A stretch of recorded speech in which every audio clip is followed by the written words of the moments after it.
Hey everybody, coming live at you from the RV. We got some bowl games on Saturday. I'm not going to be getting back to the house back in time to edit and post, so I'm going to have to just put it directly from here. So there's not going to be a cool ending with the Eloos or anything. It's going to be very heartbreaking. But for the first bowl game, we got 11 o'clock on Saturday. We got Georgia Southern, who's 6-6, taking on Ohio, who's 9-3. Georgia Southern favored by 3.5 on ESPN. Davis Brin for the Eagles has gone 350 of 511, thrown for 3,431 yards, 22 touchdowns to 16 interceptions. He's been prone to mistakes this year, but he is a very explosive player maker when he's on. Jalen White has 159 carries for 891 yards and 9 touchdowns. Caleb Hoods had 93 catches for 901 yards and 5 touchdowns. Curtis Rourke for the Bobcats has gone 195 of 307, thrown for 2,207 yards, 11 touchdowns, 5 interceptions. Sai Bangura on the ground has had 178 carries for 811 yards and 7 touchdowns. And Sam Wigloose has had 50 catches for 600 yards and 3 touchdowns. These two teams have never played each other. So whoever wins this game will be the leader of the series.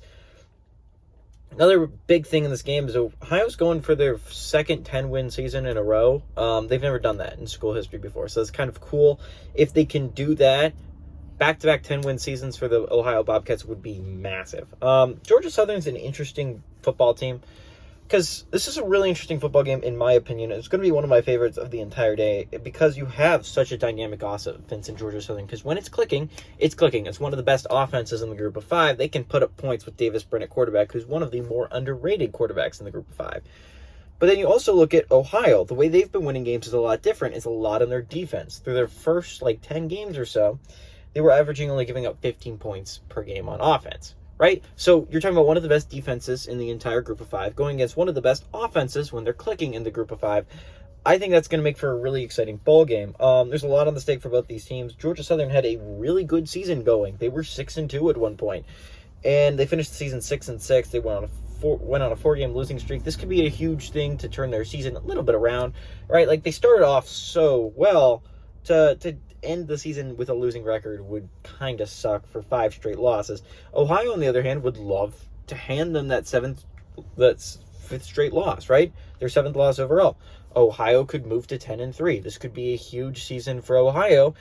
And in a MAC that, outside of Toledo, looks pretty wide open for the foreseeable future, Ohio should be a team that could be moving up into that MAC champion level. And if we're looking at where we're sitting as college football moves forward, group of 5 teams are going to start getting into the playoffs. MAC champions could start getting into the playoffs. This is big moving forward if you're a team like Ohio to end up starting to get consistently great seasons going. So maybe one time you can actually make the playoffs and have a chance at winning a national championship.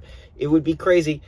I like the Bobcats here. I think their defense is really good. I think Georgia Southern could put up some points, but I think they're also going to turn the ball over a decent amount. I think Ohio takes advantage of that. Give me Ohio to pull off the upset at 11.